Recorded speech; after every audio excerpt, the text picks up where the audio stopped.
حصلت تجاوزات بيني وبين خطيبي.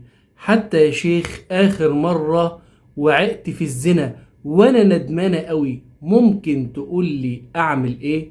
سؤال مهم جدا وسؤال خطير جدا. يا ريت الشباب ويا ريت البنات يركزوا في الكلام اللي أنا هقوله. الله عز وجل يا جماعة قال في القرآن الكريم: ولا تتبعوا خطوات الشيطان. والله عز وجل قال: ولا تقربوا الزنا. ربنا عز وجل ما بيقولكش ولا تتبع الشيطان او ولا تزنوا. ربنا بيقول لك ولا تقرب ولا تتبع. ليه يا جماعة؟ الشيطان بيجينا بالخطوات، الشيطان ذكي جدا، فما بيقولكش روح يزني، لا، يجيب لك خطوة في خطوة في خطوة. واولا لازم نعرف ان الخاطب والمخطوبة انتوا اجنبيين عن بعض. الخطبه يا جماعه مجرد ان هي وعد بالزواج، انا بوعدك ان انا هتجوزك، لكن مفيش اي شيء رسمي. لو انفصلنا ولا في اي حاجه، ولا في ورق، ولا في اي حاجه. فاول حاجه لازم نعرف ان الجلوس مع المخطوبه، الخاطب يقعد مع خطيبته بدون محرم، محرم.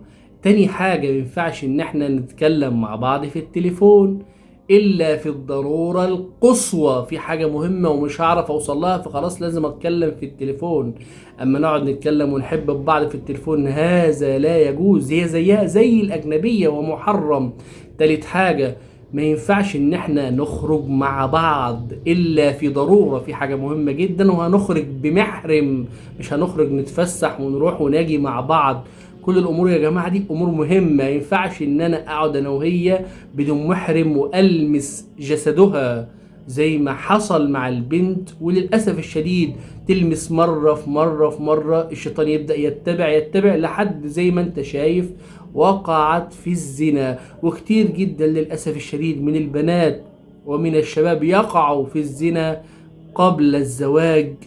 وطبعا هؤلاء هم القليل يعني، لكن بيحصل يا جماعة عشان احنا ما بنتبعش تعاليم الإسلام.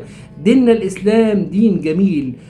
الحاجة الغلط يقول لك غلط اوعى تقع فيها، الحاجة الصح يشجعك عليها. يبقى أنا كده كخاطب الخاطب والمخطوبة انتوا كده أجنبيين عن بعض. يبقى حدودكم، أنا دلوقتي هروح أقعد في البيت للضرورة، هتحدث مع خطيبتي يكون في محرم وفي الضرورة، ومش هقعد اتحدث في كلام الحب والكلام ده. لا لا يجوز يا جماعه اللي انا اقول لخطيبتي انا بحبك او كل ده يا جماعه محرم. لان احنا قلنا ايه في الاصل؟ ان دي اجنبيه، اجنبيه عنك، ايه زيها زي اي بنت بره، بس مجرد اللي انت وعدتها ان انا هتزوجك. خلاص يا جماعة. أما البنت اللي عملت كده فأولا تتوب إلى الله عز وجل وترجع إلى الله عز وجل وتتوب توبة نصوحة، أي لا تعود إلى الذنب مرة أخرى، أي تندم على ما فعلت، أي تقلع عن هذا الذنب. ولازم نعرف يا جماعة اللي من أسباب عدم البركة في الزواج ذنوب ما قبل الزواج. ركز معايا في الكلمتين دول: من أسباب عدم البركة في الزواج ذنوب ما قبل الزواج. عايز ربنا يبارك لك في زواجك، يبقى تتقي الله عز وجل في فترة الخطوبة، تتقي الله عز وجل حتى قبل ما تخطب خالص. يبقى تتوبي إلى الله عز وجل وتندمي على ما فعلت، ولن تعودي إلى الذنب مرة أخرى.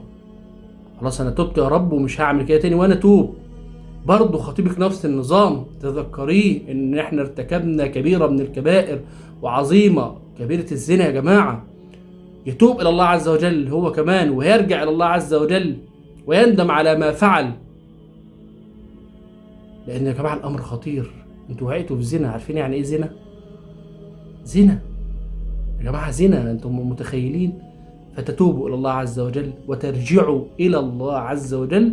والعلماء قالوا ان انت تستبرئي، يعني تعرفي ان كان عندك حمل ولا لا من هذا الفعل، عشان تقدري اللي انت تتزوجي بهذا الشخص ان تبتوا انتم الاتنين توبة صادقة الى الله عز وجل، تتجوزوا ان شاء الله. لكن اوعى تعملوا الحاجة دي تاني.